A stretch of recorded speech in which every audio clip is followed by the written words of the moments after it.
Hello and welcome to my brand new YouTube channel titled Love and Learn with Lacey.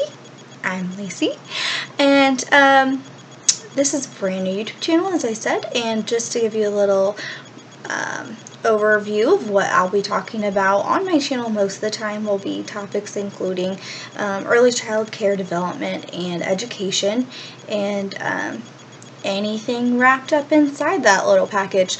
So, I can tell you a little bit about myself first. I have been babysitter since I was about 11, nannied for about 3 years, summer nanny, so sort of still in the realm of babysitting, and I have been in the professional daycare field for about 6 years. I've been an aide in a toddler room. I've been a teacher in a toddler room. I've been worked in anywhere from birth to 5-year-olds. That's kind of the sweet spot. My sweet spot is 3-year-olds, but we'll talk about later. Being flexible is a big part of that. So that's sort of where I am right now. I have a bachelor's in early childhood development from Millikan University, and I had earned my associate's first through Lincoln Land with an emphasis in early childhood. So I'm not an expert by any means. There's a lot of people who know so much more than me, but I've learned a little bit over the years, and I take what I've learned and I sort through it, and I try to figure out what works best for me, and that's what I hope that these videos might do for other people. And hopefully the responses that I get can help me learn as well. So today's video is going to be the first 11 things that I learned in my first year in professional childcare. Number 1, you are going to be ill. And not meaning that the kids are going to make you sick because they make you so frustrated. No. They're little, and there's lots of germs everywhere in a childcare facility. No matter how much bleach you try to pour on top of it, there are germs. So, be prepared that within your first month, probably, you are going to be sick. You're going to get a cold. You're going to be out of work, and if your employers have been doing this job long enough, they're going to have experienced this problem with many employees. They will understand. So if you are missing work within your first 3 months of working, they will understand. My first year, I had strep throat. I had hand, foot, and mouth. I had pink eye twice. And a couple of colds here and there, and it was a really terrible year for my health, and it wasn't fun, but it'll happen, and it happens to a lot of people who start in either childcare or hospital facility or nursing homes, that kind of thing. It's just gonna happen. Number 2, sorry, asthmatic. Try not to be offended by the older professionals. I know that sometimes people can sound condescending because you're young and you haven't been doing it very long, or you hadn't done it at all, but you're like, well, I know this much. Well, the older professionals have been doing it a long time, and maybe some of their methods are outdated, but some of them aren't, and they know what they should be doing. Now, if you know there's a policy that they're not following, that they should be, by any means, don't listen to them. Don't try to get them to get you to break rules, nothing like that. But they want to help you succeed, and because they want the children to succeed. That's their end goal. If they've been doing this long enough, that's where their passion is, and they want you to succeed for the children to succeed.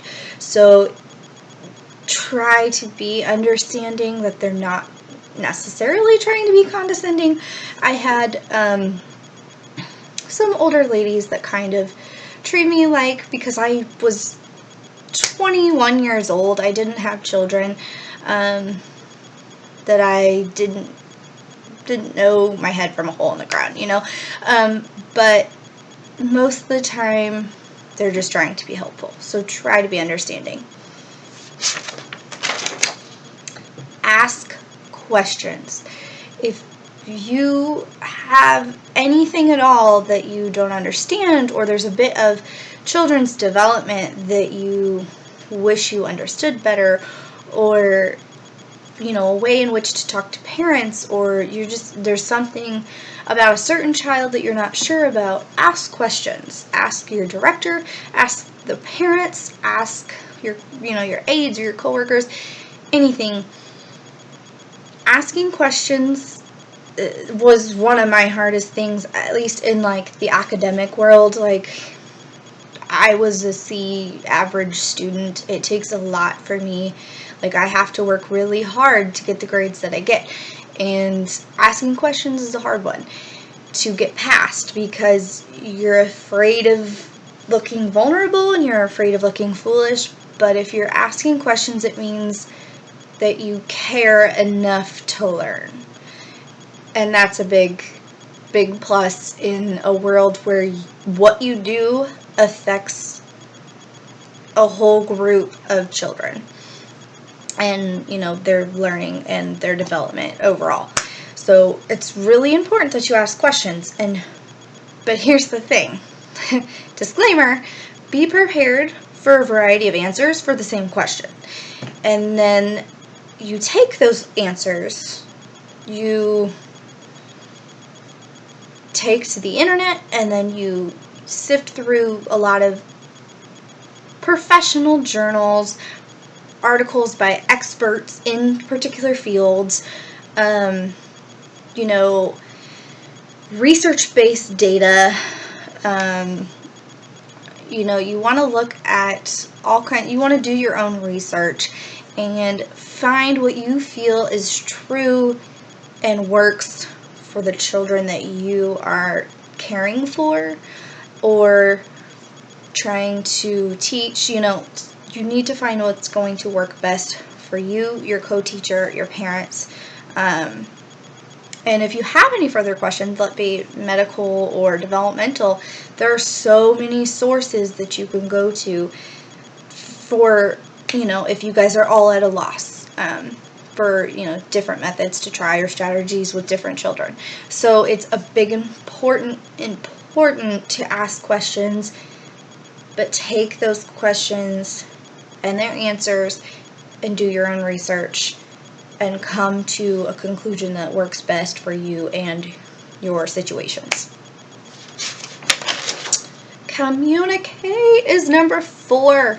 Oh my gosh, this is so important because I worked for 5 years in a building that was full of fabulous women. I loved many of them. Many of them were rock stars when it came to educating and, helping little children develop. I loved my directors and many of my coworkers.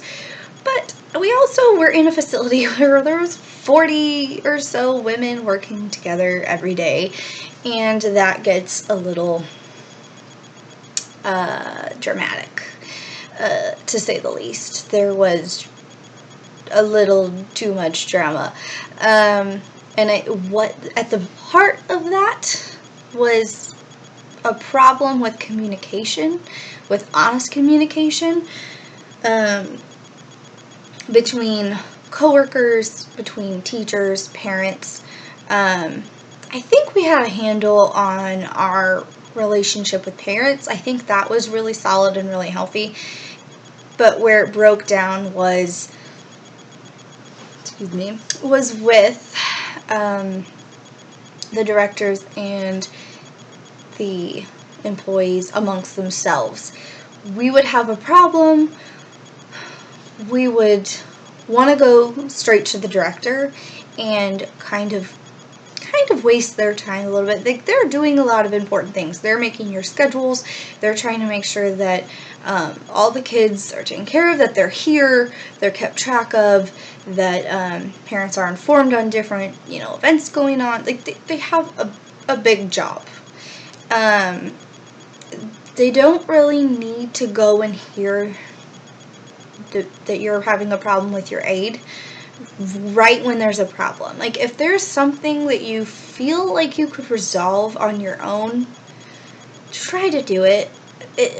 It's just pointless to have issues amongst each other when you could very easily just fix the problem yourself. Now, if it comes to the point where you've tried to talk to them and nothing's getting fixed, go talk to a director, and maybe that you could get, reassigned to a different room. But keep in mind that when you shift teachers, when you rearrange things like that, it just means that the kids have to get used to a whole new routine or a new aesthetic in the classroom with you and another person, which it might work out better, who knows, but it's still going to be an adjustment time for you and the kids. So if you can avoid that and just make things work, that's probably better. This job is all about problem solving, and that's kind of what you should be teaching, like, your preschoolers. Like, problem solving is a huge number one social skill and a math and science skill. So it's a very important thing to be modeling for your children. So co-teachers, aides, directors, parents, and kids, you need to be making sure communication's also not just coworkers, but for your parents and your kids that you're serving. It shouldn't, if you can help it, it shouldn't just be a hi-bye kind of interaction. You have a good day. If you can, which this isn't always possible, and the parents aren't always open to it, or maybe sometimes you have some walls built up, but if you can, try to say something specific that happened during the day, or the day before if it's in the morning, or try to, tell a story, or ask a question that you might be wondering about the child, or ask what they did over the weekend if they had, and that's to the child and the parent, and try to get them all talking, because you learn more about the families that way, and you also get a little, you learn more about them and who they really are, rather than just this faceless, they just come in your classroom every day and then they leave, and that's not what you want it to be. Number 5, recognize your strengths. It's a big, important thing, which is really hard because I tend to not see my strengths as much, but be flexible is the other half of that. With finding your strengths in this field, I have this thing where I'm very self-conscious. I always think that I'm doing something wrong, or that I'm just not doing something good enough and I could do it better, which is a good motivational attitude, but find something that that your strong point is. Like, I would say that my strong point is around the 2s and 3s age groups. I feel like I relate really well to them. My attitude and my lesson planning is stronger for that age group. And not that I enjoy them more, but I just click with those 2 age groups more. But that being said, where I worked, you had to be flexible. You had to, my last year or 2 there, I was afloat. So I had to be babies. I had to be in toddlers. I had to be in 2s. I had to be in 3s, 4s, 5s. At some point during the day, every day, maybe every hour, I was in a different room or something, giving breaks or things like that. So having the ability to be flexible and learn outside of the box that you've sort of perfected, or you feel like you've perfected, there's always room for learning, and there's always room to find some other way that you can help. because, emergencies happen, and say you're usually in a threes room every day, but they need you in babies. Like, you need to be able to understand the needs of those babies. You need to maybe have an understanding of, this baby has an allergy, so I can't accidentally, I don't know, I can't think of an example off my head, but things like that. You just have to be flexible, and it's children, right? Like, you got to be flexible with children. That's kind of a common sense one, but I feel like it just needs to be said. Like, flexibility in any job is really important, and I don't think that when you walk into your first job that enough people understand that. Number 6, for a while I said you'd be sick. You will be tired. I was 21. You'd think I'd had all this energy. Usually I did. I was working out 3 times a week, and I was much skinnier than I am now. I'm not delusional. Thanks. But I came home exhausted.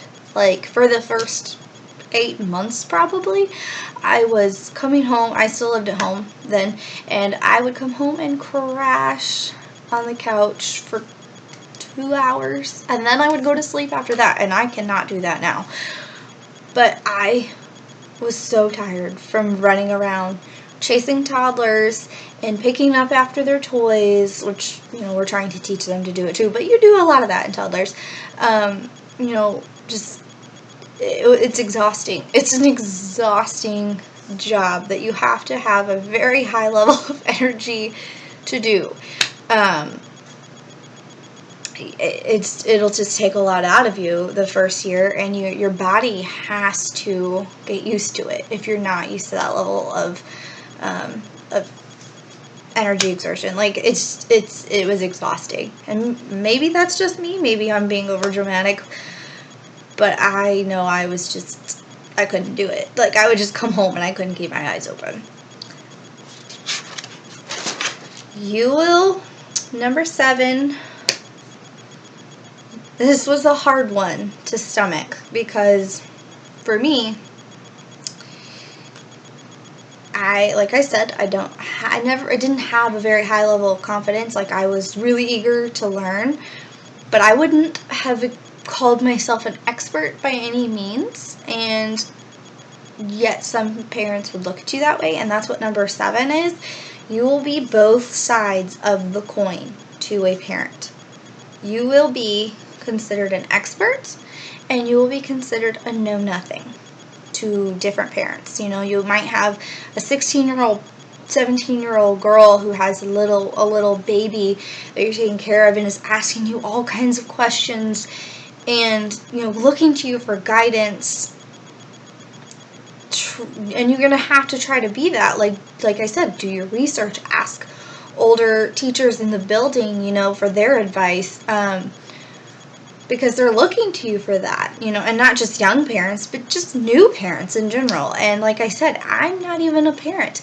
I have not had a child yet, but I've had experiences, I've learned some things, and whatever you can, try to pass that on, be humble about it. But the other side of that, flip the coin, you're going to be tails. You ain't going to be heads to this parent. This parent is going to know everything. Whether it be their first kid or their third kid, they're going to know that they know more than you. And here's the thing. They know what is best for their child. In most cases, they know their child more than you, even though you see them a lot during the day. So you do have things that you can add. You have things that you can fill in the blanks for them for. It is beneficial that you share things with them too.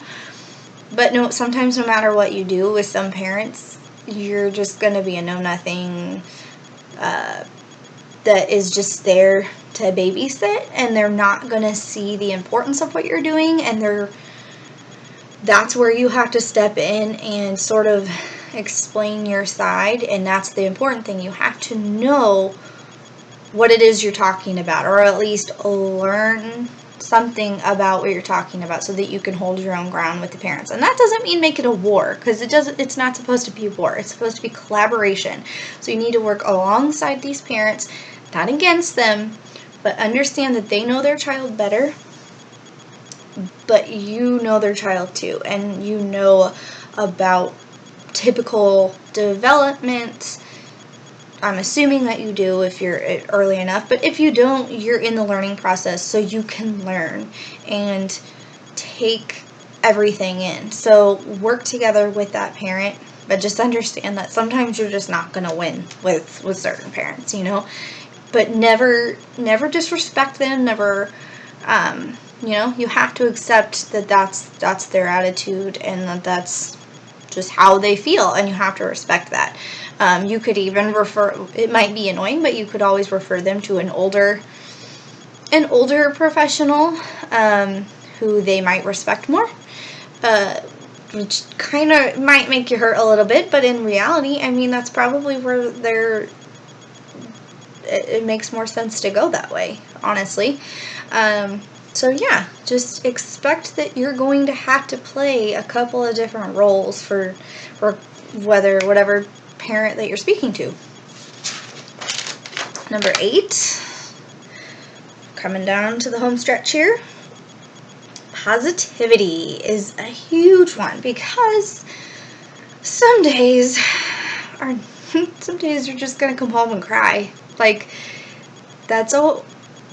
And that's not anything about the children. That's going to be about, at least for me, it's not about the children. It's about me forgetting or not living up to what I know my education says, or, you know, not at the split second, you know, a situation arises, not using the particular wording or modeling or something that I know I should have done. So, you know, for me, I take that all on myself, and I say, well, I should have done this, or I should have done something that way, and maybe the situation would have gone better, you know? So it's like you're learning in the moment, but when things don't go your way, you know, when something goes wrong,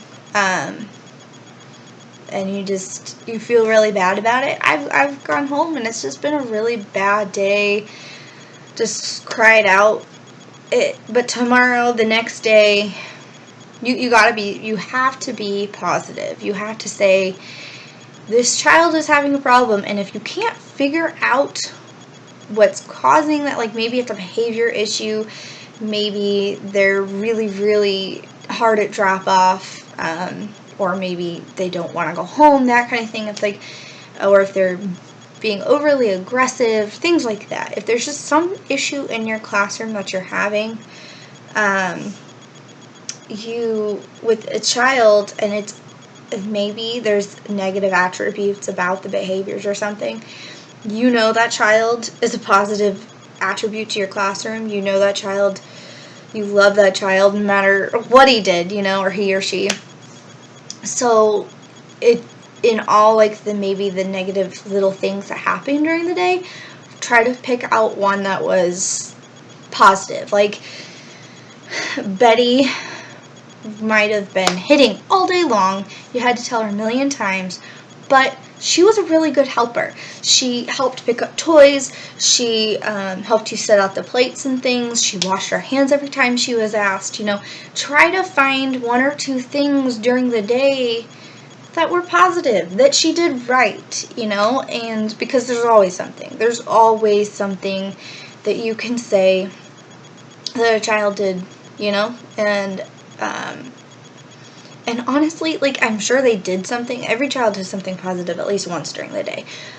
But if you can't remember at the split second that you're talking to parents, I mean, sometimes, like, I would just grab one from the other day. Like, if it happened the day before, I'd be like, oh yeah, they cleaned up really well again today, you know, because I'm sure they did, you just aren't thinking about it.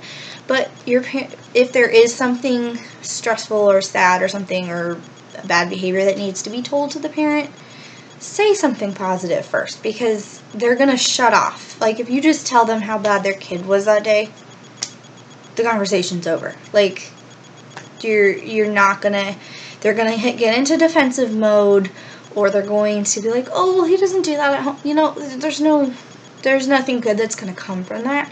So you need to find something positive to go along with it, because that's gonna help your communication. Like I said, like, this positivity is going to add positivity to your communication with your parents and your child. Because if a child thinks that they're being called bad every day and their parents tell them that, or you tell them that, they're going to believe it. Self-fulfilling prophecy. And so they need to know that their good things are being recognized, and their parents need to know that too, because they just, that's their kid. They want to know that their kids are doing something right, and they always are doing at least something right. So keep that in mind.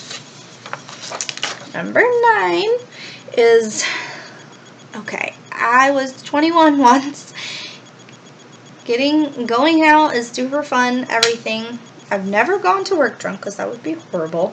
But I have stayed up late nights, and I can tell you that it is the least fun in the entire world to, even if you're dead sober, you know, if you just stayed up all night, like just hanging out, even just hanging out, or even if you stayed up watching a movie till 2 a.m. and you have to be at work at 6 or 7 a.m., it is not fun.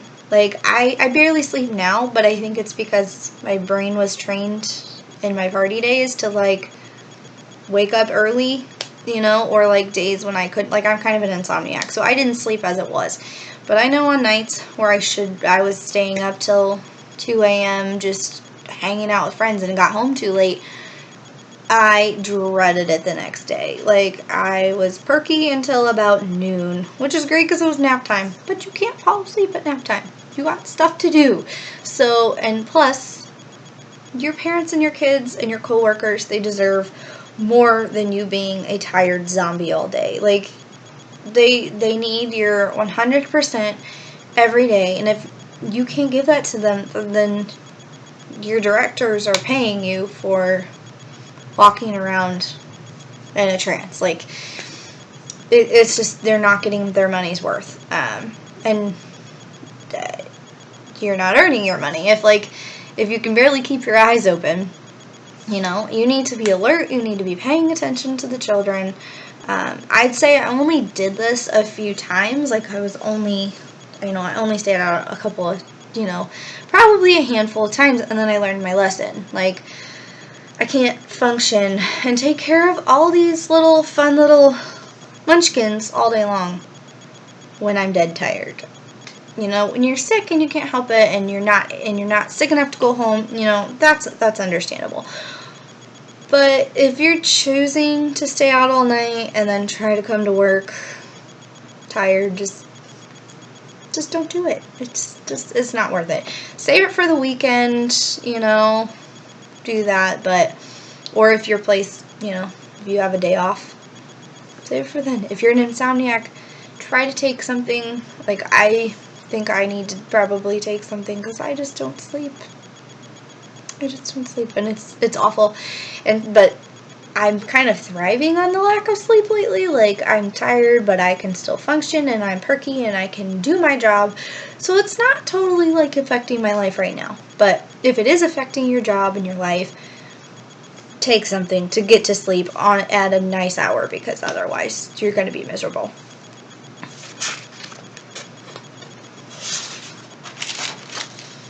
Lesson plans and materials with purpose is number 10.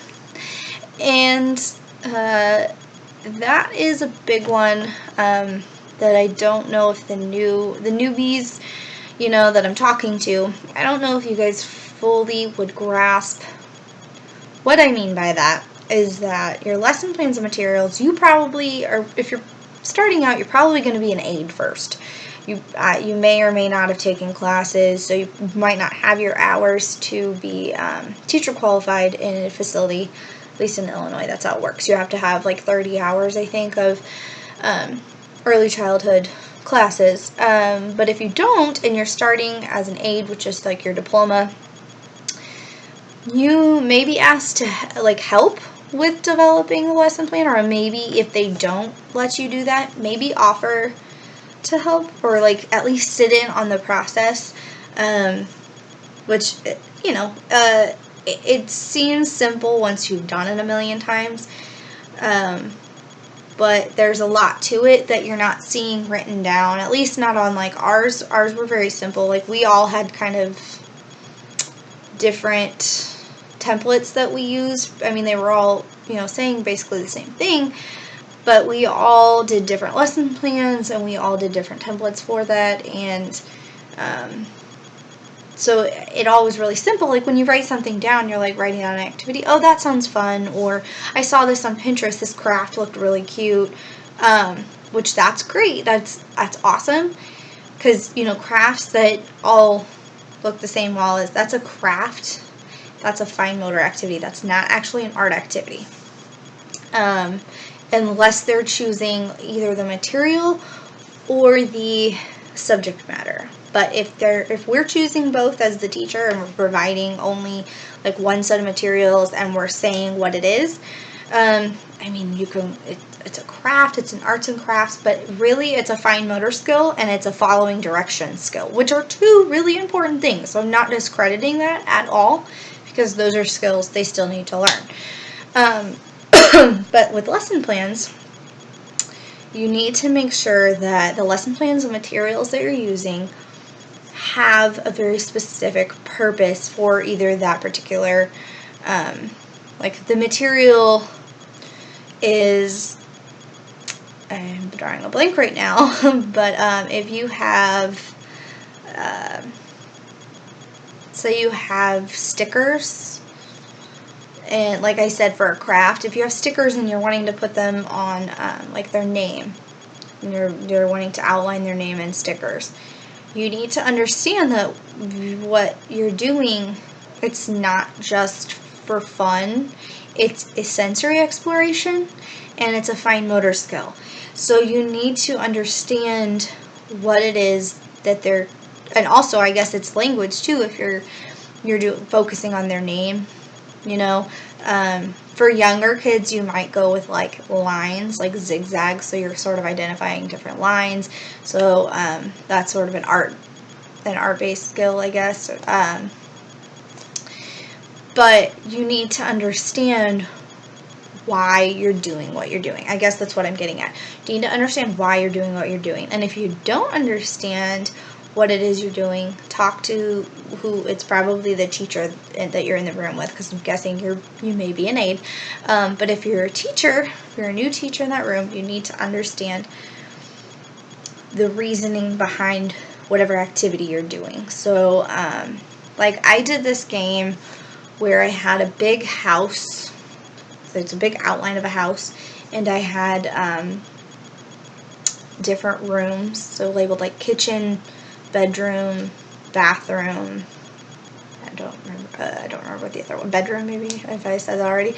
But and then I had these like cards, like because I had like drawn that it was a kitchen or whatever, so it was very visible what each room was supposed to be for them, because kids are very visual at that age. Like, that's the only way they can learn is pictures. Well, not the only way, but that's a big one.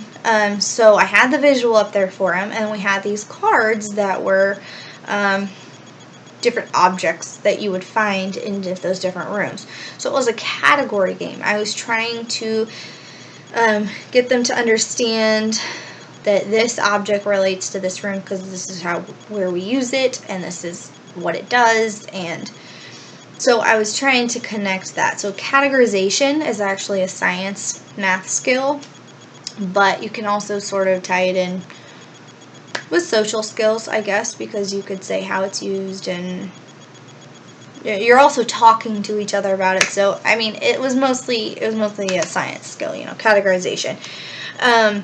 But that's the thing. You need to, you can look into it and say, does this activity cover this domain, this domain, this domain, this domain, or does it just cover this? Which is fine, but you can understand like what it is you're hitting. And in some templates for your lesson plan, they will ask you what standards you're trying to hit. And if you're not aware, like the early learning standards are standards that for learning children 0 to 3.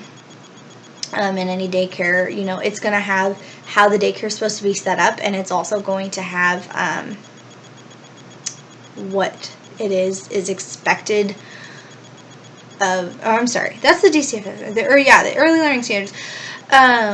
It's going to have what is expected for certain age groups, like the milestones, and also developmentally, like things like social skills,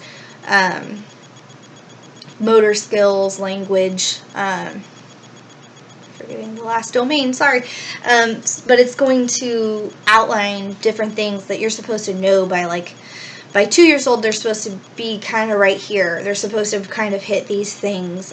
So those are the things that you really want to be working on.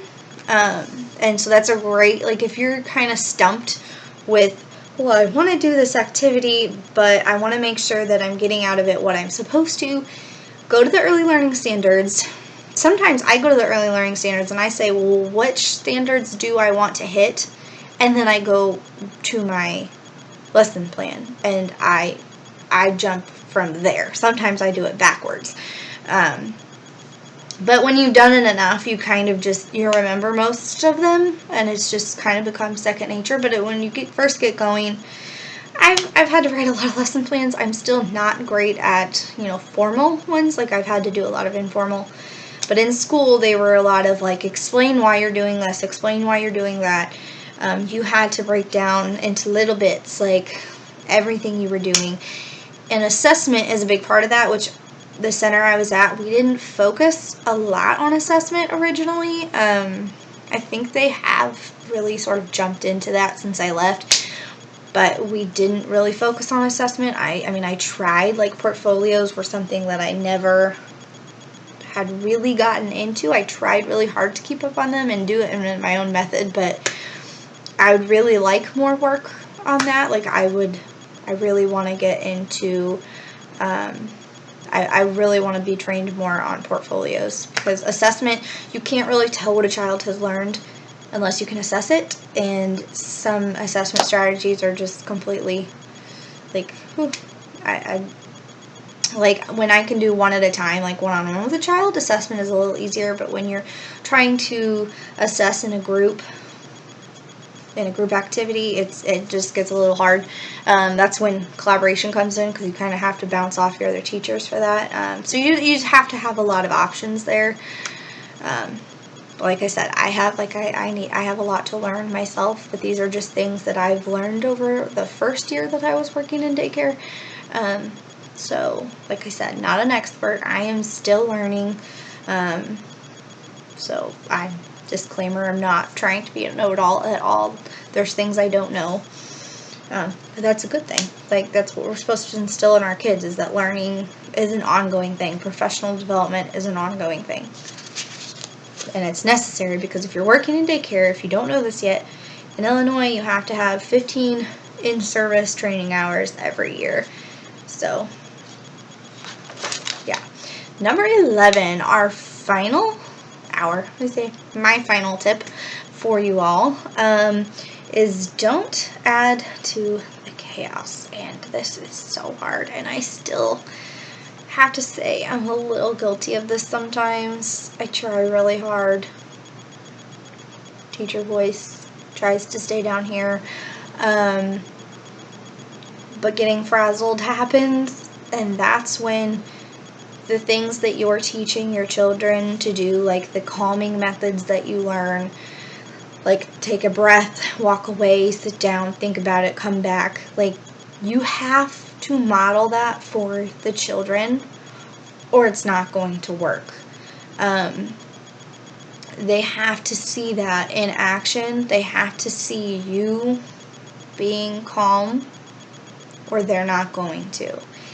And because and I know this is hard, because when the volume, even if it's not a behavior issue, if just the volume gets so loud that they can't hear you. They can't hear you if you're talking in your nice voice, or your quiet voice, I should say. It should always be a nice voice. But if they can't hear you in that voice, you tend to yell, just not yelling like in anger, but yelling over them to be louder than them.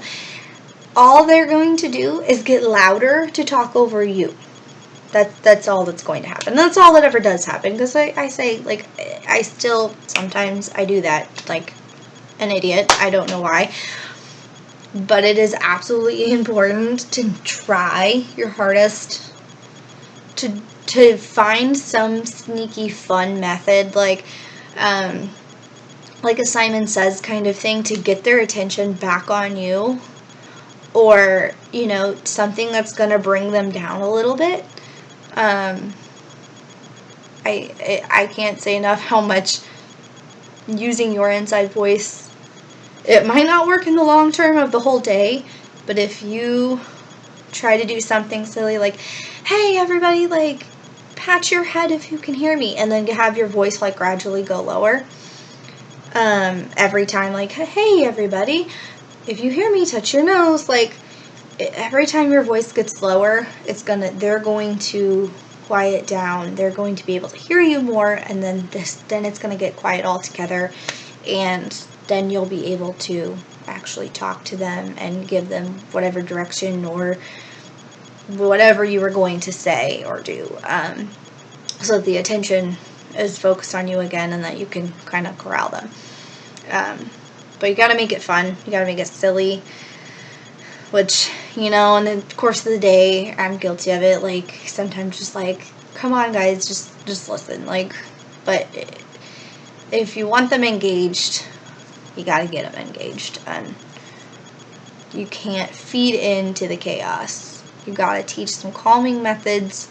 If you don't know any, I actually use, like, if there's a child that's really, really upset, who's been screaming or was upset and crying and breathing heavy and just throwing a fit, it doesn't always work.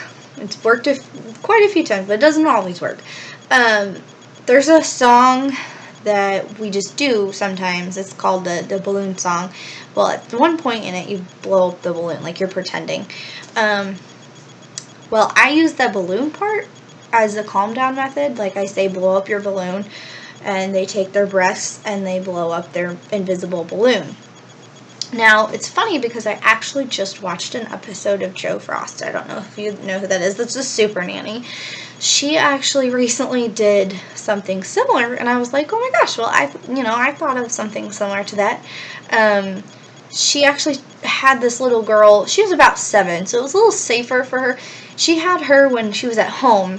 Anytime that she got really, like, mad and upset and felt herself about to get really aggressive or something, or if she had something she was upset about and that she needed to talk to her mom about, but before she did that, to calm herself, she would blow out all the air, all the negative energy, blow it into the balloon, and then watch it, like, silly fly away, you know, and then you're laughing, and so your attitude has changed, and you've taken those breaths, and you're calm, and you're able to actually have a conversation with somebody instead of just be angry. And you can express where that feeling came from.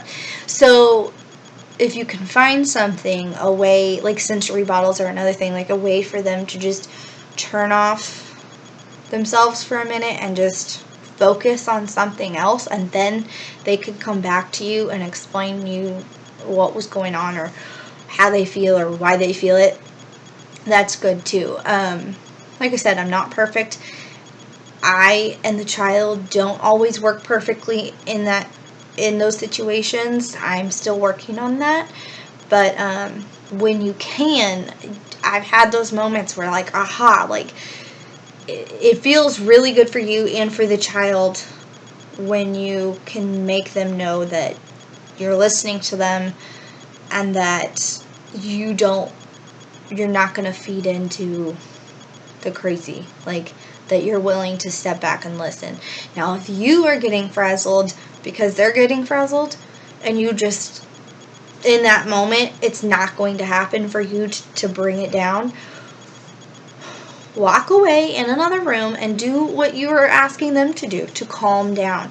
Walk in another room, but I mean, if it's something that needs to be dealt with, quietly ask a coworker, you know, your aide or your teacher, be like, can you please help this child calm down, because I need a moment to collect myself. Because if you're, it's just not going to work if both of you are going crazy, because I've seen it, I've been it doesn't work. And so, and I know everyone would like I love children. I feel like I relate really well to children. I understand their development for the most part, from what I've had my education over the years, but we're all human, and so you have to take those steps in modeling positive social behavior, and managing your emotions is part of that. So that's, I end you with number 11, and maybe in my next video I might have a few more for you. I think I have a few more that I had jotted down. Year 1 was a big one. But I'd like to thank you guys so much for stopping in on my little new channel, and I understand that I've been looking at the screen the whole time and not the camera, so no need to write that in the comments. I dig that. Next time maybe I'll just cover up the screen and I'll be looking at you guys next time. But for now, I wanted to get everything I needed to say out right and not sound like a giant ass. Oops. Bad word for, you know, early education. But no kids. I don't have kids in my house, so make sure there's no kids around yours either. That switch has to turn off. That's another tip. Number 12. The language switch is off as soon as you come home. Or not. If you don't have that problem, then you don't have that problem. But thank you so much for listening, and like I said, I am not an expert, but I've just learned some stuff and I wanted to share. And if you'd like to teach me some stuff, leave something in the comments and I would absolutely appreciate it, because learning is why we're all here, right? So thanks for stopping in. Love and learn with Lacey.